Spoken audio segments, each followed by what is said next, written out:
Hello friends, मैं शशि पांडे एक बार फिर से आप सबका हमारे channel ideas of educational fun में स्वागत करती हूँ। सो फ्रेंड्स, मैं आ गई हूँ फिर से आपके लिए एक नया और बहुत ही इंटरेस्टिंग सा वीडियो लेके। तो इस वीडियो में हम क्या देखेंगे, तो नो डाउट अगर आपने लास्ट वीडियो देखा है तो आपको पता है कि हमने क्या पढ़ा था।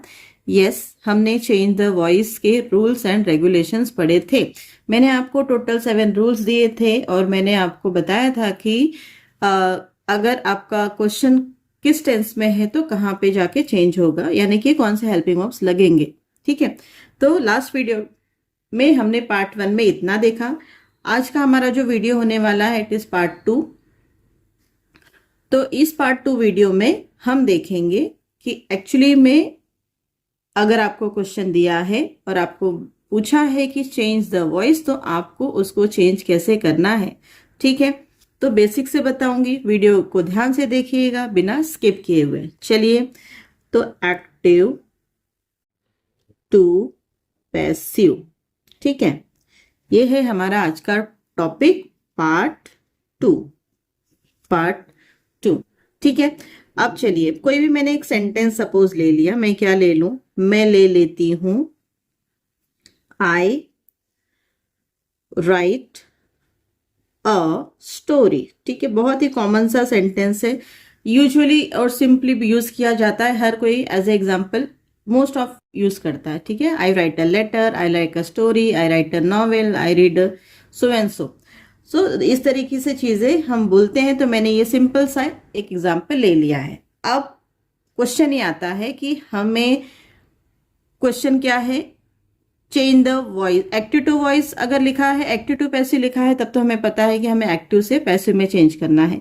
लेकिन अगर आपको नहीं पता, आपको ब्रैकेट में सिर्फ पूछ लिया चेंज द वॉइस, ठीक है, तो जो स्पेशली जो बच्चे बहुत ही मतलब जिनका बेस बहुत ज़्यादा स्ट्रांग नहीं है, मैं उन बच्चों के लिए कहूँगी कि वो बच्चे ना यहाँ पे आके कंफ्यूज हो जाते हैं कि चेंज द वॉइस अब करना कौन सा है, ये वाला करना है या ये वाला करना है।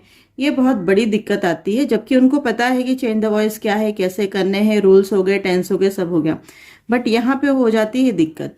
तो सबसे पहली बात ये कि आपको पहचानना है कि आपका जो वॉइस है, जो सेंटेंस है, ओरिजिनल सेंटेंस है एज अ क्वेश्चन, वो एक्टिव वॉइस है या पैसिव है। अगर ये एक्टिव है तब तो हमें क्या करना है, पैसिव। लेकिन अगर ये पैसिव है तो हमें क्या करना है, एक्टिव। ठीक है, तो हम क्या करते हैं ना, सबसे पहले हम ये जानेंगे कि एक्टिव कब होगा और पैसिव कब होगा, जिससे हमारी क्लियर दिक्कत मतलब क्लियर हो सके कि हमें करना क्या है।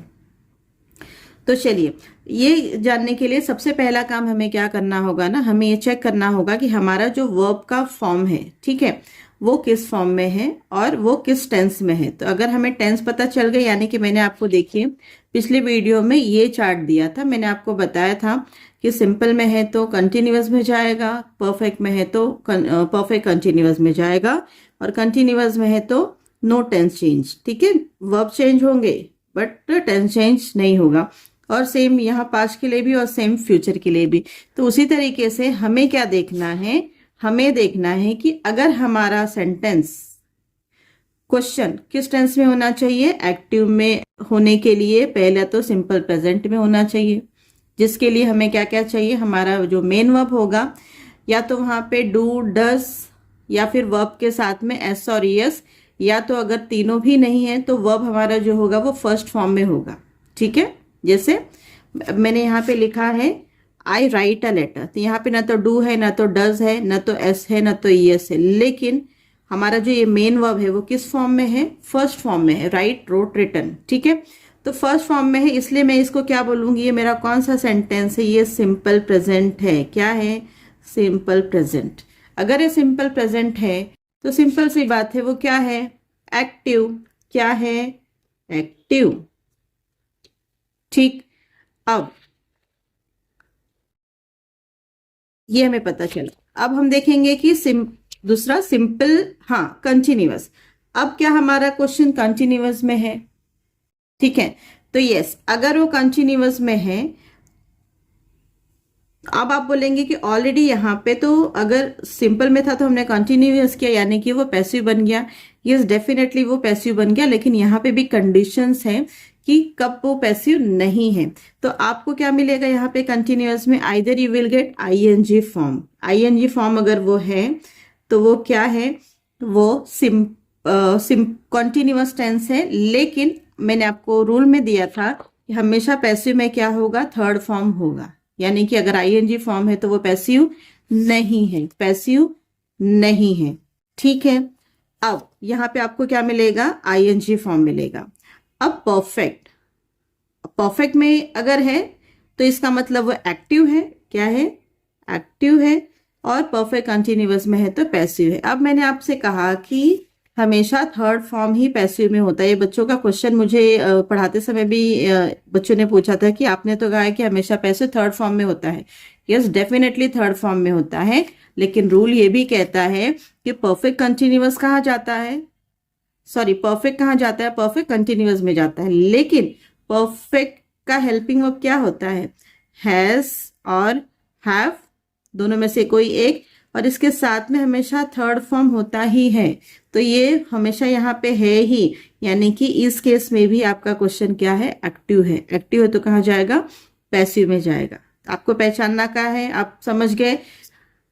यहाँ पे आपको डू, डस, एस और यस चारों में से कोई एक, ठीक, या फिर चारों नहीं है तो आपको आपका जो मेन वर्ब है वो किस फॉर्म में मिलेगा, फर्स्ट फॉर्म में मिलेगा।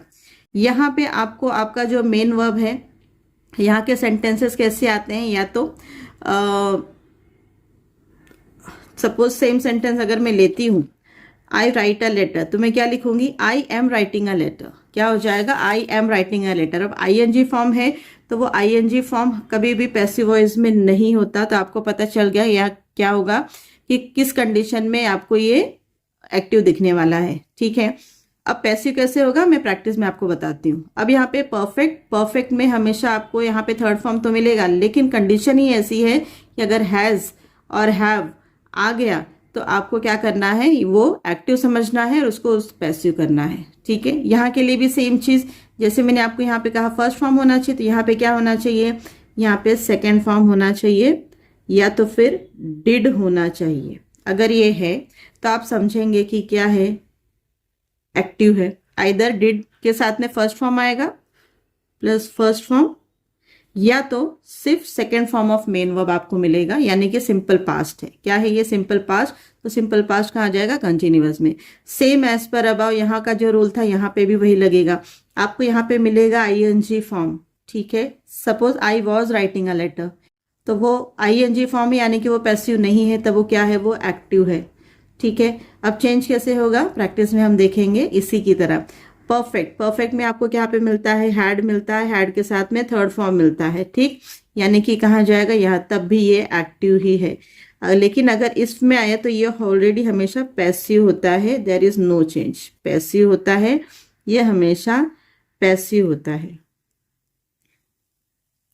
ठीक है, आई होप सेंटेंस और कंसेप्ट सब क्लियर हो रहा है, कोई डाउट नहीं है। यहाँ की तरह यहाँ पे भी तो टाइम वेस्ट नहीं करते हैं, आगे चलते हैं। ठीक है, चले आगे। यहाँ पे बच्चे कंफ्यूज होते हैं एक्चुअली, सेकेंड फॉर्म मिलता है तब, और यहाँ पे फर्स्ट फॉर्म में होती हैं चीज़ें, तब उन्हें टेंस ही समझ में नहीं आता कि टेंस कैसे समझना है।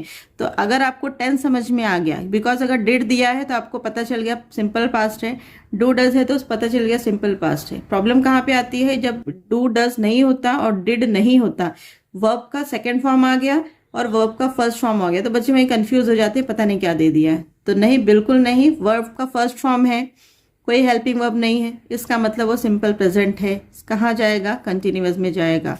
सेकेंड फॉर्म है, कोई हेल्पिंग वर्ब नहीं है, इसका मतलब वो क्या है, सिंपल पास्ट है, तो सिंपल पास्ट कहाँ जाता है, पास्ट कंटिन्यूअस में जाता है, दैट्स इट। चले आगे। यस, ये हुआ हमारा रूल फॉर टेंस। अब हम बढ़ते हैं कि हमारा सोल्यूशन कैसा होगा। हम जाएंगे एज पर रूल, जैसा मैंने आपको रूल सिखाया था। रूल पहला क्या था, interchange the place of subject and object. सबसे पहले हम क्या करेंगे, हमारे सब्जेक्ट को और हमारे ऑब्जेक्ट को पहचानेंगे कि इस सेंटेंस में है कहाँ। तो मैं आपको बता दूं कि ये है हमारा सब्जेक्ट और ये है हमारा ऑब्जेक्ट, ठीक है। लेकिन आपने नोटिस किया होगा ठीक है, ये आर्टिकल दैट इज डिटर्मिनर का एक टाइप है। तो कभी भी देखिए स्टोरी कितनी है, एक स्टोरी है ना, अ स्टोरी, एक स्टोरी, ठीक। तो ये हमेशा इसके साथ में जाएगा। तो ये हमारा बन गया ऑब्जेक्ट। क्या बन गया? ऑब्जेक्ट। ये हमारा बन गया सब्जेक्ट, ठीक। अब ये राइट क्या है? राइट है मेन वर्ब। मैं क्या करती हूँ? लिखती हूँ main verb, that is action verb. तो ये तीनों चीजें हमें मिल गई। अब हम जाएंगे एज पर रूल। एज पर रूल, रूल नंबर 1 कहता है interchange the place of subject and object, ठीक है। सब्जेक्ट और ऑब्जेक्ट मतलब क्या? ये आएगा इसके घर पे और ये जाएगा इसके घर पे, सिंपल। तो यहां से चालू करें क्योंकि यहीं से सेंटेंस हमें लिखना होता है। तो a story, a story. Rule number 2 क्या बोलता है? रूल नंबर 2 बोलता है change the tense and use the appropriate helping verb. अब चेंज द टेंस, तो हम पहले देखेंगे कि हमारा जो सेंटेंस है, क्वेश्चन है, ओरिजिनल सेंटेंस है, वो किस टेंस में है। तो जानेंगे किस टेंस में है, कौन बताएगा? ये बताएगा। मैंने आपको थोड़ी देर पहले बताया, आपको क्या देखना है? फॉर्म देखना है इसका, ठीक है। आजू बाजू में देखिए कोई हेल्पिंग वर्ब है क्या? ना तो डू है, ना तो डज है। यहाँ पे ना तो एस है, ना तो यस। इसका मतलब क्या है? ये सिर्फ फर्स्ट फॉर्म में है, सिंपल फॉर्म में है। कौन सा form? Simple present. Simple present क्या है? Simple present. अब अकॉर्डिंगली दिस सिंपल प्रेजेंट के बाद जाएगा कहाँ पे? Simple continuous. कहाँ जाएगा? Simple continuous. अब सिंपल कंटिन्यूअस के हेल्पिंग वर्ब क्या होते हैं? इज, एम और आर। ये तीनों में से, तीनों होते हैं एक्चुअली। अब तीनों में से कोई एक हमें चाहिए। अब डिसाइड कौन करेगा? आर नहीं लगेगा क्योंकि स्टोरीज नहीं है, कैंसिल। इज लगेगा क्या? देखते हैं। लेकिन एम लगेगा क्या? नहीं, क्योंकि यहाँ पे आई होना चाहिए एम के लिए। तो डेफिनेटली बच गया इज। अ स्टोरी सिंगुलर भी है, अ story is. Rule number 3, rule number 3 क्या बोलता है? Use not if it is present in original sentence. क्या ओरिजिनल सेंटेंस में नॉट है? नहीं है। इसका मतलब हमें यूज नहीं करना है, कोई जरूरत नहीं, no action. Rule number 4, use the third form of main verb. अब मेन वर्ब हमारा क्या है? यहाँ पे मेन वर्ब है राइट, ठीक है। तो राइट का third form write, wrote, written. क्या हो जाएगा? रिटन। देखिए मैं as per formula base solution ही कर रही हूं, आपको कोई दिक्कत नहीं आएगी अगर आप इस तरीके से जाएंगे तो। A story, rule number 1, rule number 2, rule number 3 applicable नहीं था तो नहीं लगाया हमने। Rule number 4। अब रूल नंबर 5, रूल नंबर 5 क्या बोलता है? चूज द डिटर्मिनर्स, ठीक है। अगर जरूरत है, रिक्वायर्ड है, या फिर कोई प्रीपोजिशन की जरूरत है। तो यहाँ पे कुछ दिख रहा है क्या आपको? नहीं दिख रहा। एक था जो कि चले गया किसके साथ में? यहाँ। तो यहाँ पे आ गया वो, उसकी फिक्स प्लेस हो गई है। तो a story is written. Rule number 6 क्या बोलता है? Use by before new object. Use by, by लगा दिया हमने। अब रूल नंबर 7 क्या कहता है? Use new object. अब न्यू ऑब्जेक्ट यहाँ पे क्यों बोला गया है? देखिए यहाँ पे क्या है? आई है। लेकिन वॉइस में कभी भी ये जो पर्सन्स होते हैं ना, ये चेंज होते हैं। तो मैं अब आपको बताऊं कैसे चेंज होते हैं। आई हमेशा बन जाता है मी, ही हमेशा हो जाता है हिम, शी हमेशा हो जाती है हर, दे हो जाता है देम, और कोई अगर नॉन लिविंग है या एनिमल वगैरह के लिए हो जाते हैं इट। इट का इट ही मैं लिख रही हूँ डिफरेंटली, मतलब जैसे रिक्वायरमेंट है वहां पे जैसा सब्जेक्ट हो वैसा ऑब्जेक्ट बन जाता है, ठीक। तो आई मी, और हाँ वी बन जाता है अस। और कुछ छूट रहा है क्या? याद नहीं आ रहा है? जैसे जैसे हम प्रैक्टिस करेंगे हम ले लेंगे। I me, he him, she her, they them, it we us, and you का यू ही होता है, ठीक है। ठीक। तो ये चेंजेस हैं। तो हमेशा हमें पता चल गया कि आई अगर है यहाँ पे तो क्या बन जाएगा? मी बन जाएगा। मैंने लिख लिया, हो गया हमारा सॉल्यूशन। अब इसका मतलब हम जानते हैं क्या होता है। मतलब क्या है? देखिए, आई राइट अ स्टोरी। मैं एक स्टोरी लिखती हूँ। अब ठीक है, मैं एक स्टोरी लिखती हूँ। अब इसी सेंटेंस को, अब ये डायरेक्ट था, इनडायरेक्टली हम कैसे पढ़ेंगे? एक स्टोरी लिखी जाती है मेरे द्वारा लिखी जाती है मेरे द्वारा। ठीक है, एक स्टोरी लिखी जाती है मेरे द्वारा या मेरे द्वारा एक स्टोरी लिखी जाती है। तो आई राइट अ लेटर, मैं एक स्टोरी लिखती हूँ, एक स्टोरी मेरे द्वारा लिखी जाती है। उसी सेंटेंस को देखिए, मीनिंग चेंज नहीं हुआ है, ठीक है, टेंस भी चेंज नहीं हुआ है, खाली उसका सब टेंस चेंज हुआ है क्योंकि रिक्वायरमेंट थी। ठीक, अदरवाइज सारी चीजें सेम है, कुछ भी नहीं है। अब इसी सेंटेंस को मैं हाँ नेक्स्ट लेती हूँ। जैसे आई एम राइटिंग अ स्टोरी। अब देखिए थोड़ा सा नया है तो मिस मत कीजिएगा, क्या नया है इसमें हम देखेंगे। अभी मैंने आपको बताया था कि आईएनजी फॉर्म वाला, तो यहाँ पे क्या चेंजेस हमें करने हैं। पहले तो हम रूल के हिसाब से जाएंगे, ठीक है, हम कैसे जाएंगे, एज पर रूल। अब एज पर रूल हमें, हमारा रूल क्या बोलता है, पहले हम ढूंढेंगे सब्जेक्ट, फिर हम ढूंढेंगे ऑब्जेक्ट, फिर हम ढूंढेंगे मेन वर्ब, फिर हम ढूंढेंगे टेंस या फिर हेल्पिंग वर्ब। अगर है तो नहीं है तो हमें ये बताएगा, कौन बताएगा, हमारा मेन वर्ब बताएगा। तो चले क्वेश्चन नंबर 2। अब इसका आंसर, रूल नंबर 1 क्या बोलता है, रूल नंबर 1 बोलता है कि interchange the place of subject and object. तो a story. Rule number 2, change tense या फिर use helping verb according to requirement. तो अब हम देखेंगे, मैंने क्या कहा था कि अगर कंटिन्यूअस में होगा, आई एम भी है और राइटिंग भी है, आईएनजी भी है, तो कौन सा टेंस है, ये कंटिन्यूअस में है। बट मैंने कहा कि टेंस चेंज नहीं होगा, यस टेंस चेंज नहीं होगा। अब नहीं होगा तो लेकिन हमें अ स्टोरी और यहाँ पे एम, तो हम सेम तो लिख नहीं सकते, कुछ तो चेंज करना पड़ेगा। बट यस मैंने कहा टेंस चेंज नहीं होगा बट हेल्पिंग वर्ब चेंज होंगे। तो अ स्टोरी के लिए क्या आएगा, इज। क्यों, एम नहीं लगा सकते, आई नहीं है, आर नहीं लगा सकते, स्टोरीज नहीं है, तो अ स्टोरी इज। ठीक है, अब एक ट्विस्ट है इसमें कि यहाँ पे आईएनजी, ठीक है, ये जो आईएनजी है ना, इसका हमें करना पड़ता है रिप्लेसमेंट, क्योंकि हम इस फॉर्म में वर्ब को लिख नहीं सकते। ठीक है, तो हमें इसके रिप्लेसमेंट में हमें कुछ तो लिखना होगा, हम कुछ भी कहीं छोड़ नहीं सकते। ठीक है, तो हम इस आईएनजी के जगह पे हम लिखेंगे बीइंग, बीइंग जो कि बताता है काम कंटिन्यूअस चल रहा है।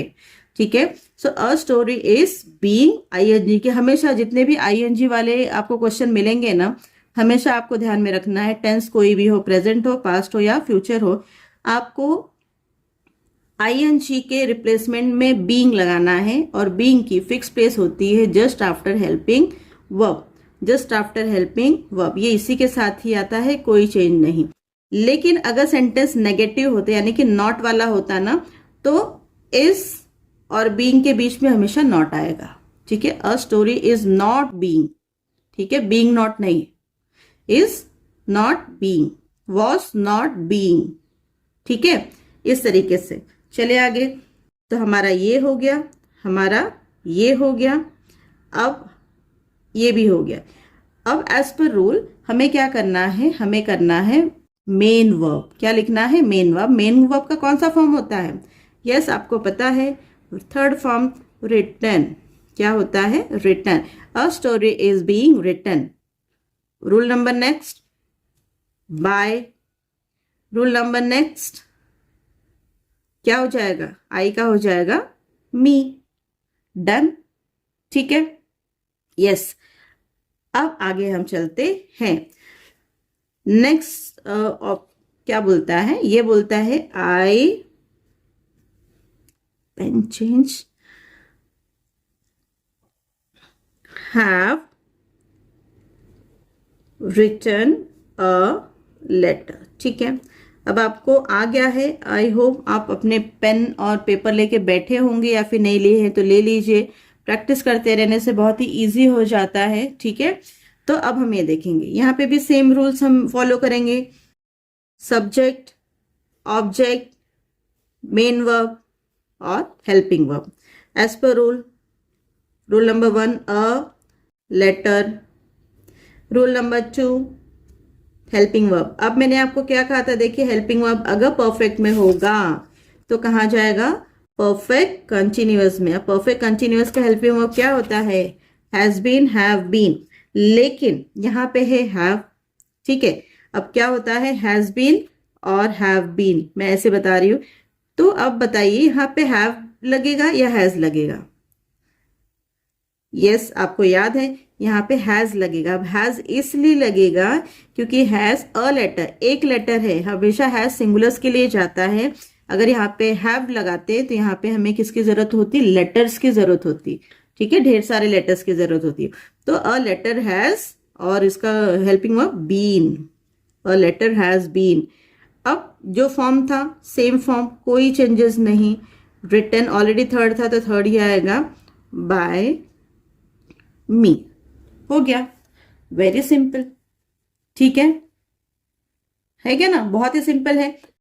तो चलिए अब चलते हैं हमारे नेक्स्ट क्वेश्चन की तरफ, जो कि है पास्ट टेंस का। अब यहाँ पे मैं ले लेती हूँ, क्या क्वेश्चन ले लूँ, हाँ, अब यहाँ मैं लेती हूँ ही लव्ड द स्टोरी। अब यहाँ पे मैंने क्या चेंज किया, देखिए, एक ही जगह पे मैंने द कर दिया, यहाँ पे एक स्टोरी नहीं है, यहाँ पे the story, that is proper noun. कोई तो स्टोरी है जो बच्चे को बहुत पसंद है, उस बहुत प्यार करता है उससे।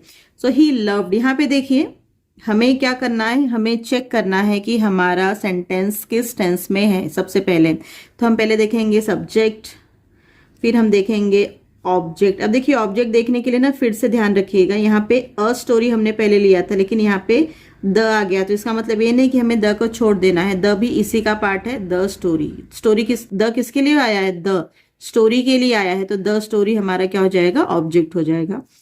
ये हो गया हमारा मेन वर्ब। तो एज पर रूल जाएंगे, रूल नंबर 1, इंटरचेंज, ये यहाँ पे, ये यहाँ पे, तो द स्टोरी, द स्टोरी, ठीक। अब हमें रूल नंबर 2 लगाना है। रूल नंबर 2 क्या लगाना है, हमें चेक करना है कि हमारा जो टेंस है क्या वो चेंज होने वाला है। पहले हम जानेंगे कि वो किस टेंस में है। तो यहाँ पे मैंने आपको कहा था या तो डू या तो डज है क्या, नहीं है। एस और यस है क्या, नहीं है, यानी कि ये प्रेजेंट नहीं है। फर्स्ट फॉर्म में है, नहीं, यानी कि सिंपल प्रेजेंट नहीं है। अब एक इस फॉर्म में है लव्ड, सेकेंड फॉर्म में है। ये भी हमें चेक करना है कि क्या आसपास में कोई हेल्पिंग वर्ब है, नहीं है। अगर यहाँ पे कोई हेल्पिंग वर्ब होता और ये लव्ड होता तो वो किसी और टेंस में होता, बट यहाँ पे कोई नहीं है, यानी कि ये क्या हो गया, सिंपल पास्ट। क्या हो गया, सिंपल पास्ट। अब सिंपल पास्ट है तो कहाँ जाएगा ये, ईडी देखो बता रहा है, सेकेंड फॉर्म है ना ये, लव, लव्ड, लव्ड। ईडी बता रहा है कि कौन सा फॉर्म है, सेकेंड फॉर्म है, और सिर्फ सेकेंड फॉर्म होगा अगर सेंटेंस में तो हो जाएगा वो past indefinite, that is simple past. Simple past, simple past कहाँ जाएगा, पास्ट कंटिन्यूअस में जाएगा। पास्ट कंटिन्यूअस का हेल्पिंग वर्ब क्या होता है, या तो वॉज या तो वेर, दोनों में से एक। अब दोनों में से कौन सा एक मैं लूंगी, कौन डिसाइड करेगा, ये। कितनी स्टोरीज है, स्टोरीज नहीं है, स्टोरी है, द स्टोरी, द स्टोरी कोई एक स्टोरी है, यानी कि वॉज क्या आएगा, द स्टोरी वॉज। नॉट है क्या, नहीं है, तो हमें नहीं जरूरत है। अब क्या लगाएंगे हम, इसके जस्ट बाद मेन वर्ब। ये फिक्स प्लेसेस होती है, देखिए मैं कुछ चेंजेस नहीं कर रही हूँ। मेन वर्ब किस फॉर्म में है, सेकेंड फॉर्म में है। कैसे पता चला, फर्स्ट तो है नहीं। अब इसके साथ में अगर कोई हेल्पिंग वर्ब होता और ये ईडी होता तब ये पास्ट पार्टिसिपल यानी थर्ड होता, लेकिन कुछ नहीं, यानी कि सेकेंड फॉर्म में है, तो हमें फिर भी, और इसका थर्ड फॉर्म भी क्या होता है, सेम होता है, loved. The story was loved. Next rule is, कोई डिटर्मिनर है, नहीं है, कोई प्रीपोजिशन है, नहीं है, by. Rule number 6। Rule number 7 is ही। अब देखिए ही क्या बन जाएगा, जैसा हमने पीछे देखा, ही का ही नहीं रहेगा, ही बन जाएगा हिम। अगर यहाँ पे होता शी तो क्या हो जाता, हर। यू होता तो यू हो जाता, ठीक है। चलिए फ्यूचर का मैं ले लूं, okay. I will love the story, I will love the story, ठीक है। ये हमारा है क्वेश्चन।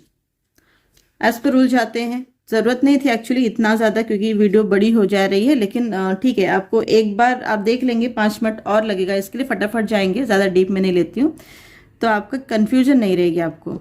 हमारा नया ऑब्जेक्ट नहीं, हाँ हमारा ऑब्जेक्ट, नया ऑब्जेक्ट नहीं, हमारा ऑब्जेक्ट, हमारा सब्जेक्ट, हमारा helping verb, and this is our main verb. Main verb, helping verb, subject, object. As पर रूल जाएंगे, ये यहाँ पे आ जाएगा, क्या बनेगा?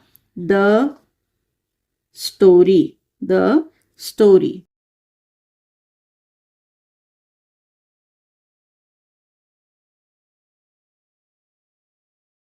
कंटिन्यूअस का ये क्या होता है? The story will be, the story will be. अब लव, लव किस में चेंज होगा? Third form, a story will be loved by I, I का क्या हो जाएगा? मी। ठीक है, अब दूसरा लेते हैं, question number 1, question number, sorry ये है answer, question number 2। Next is, मैं लेती हूँ they, they will be loving the story. ठीक है, अब ये लेते हैं, सेम एज पर रूल जाएंगे, subject, helping verb, main verb, object.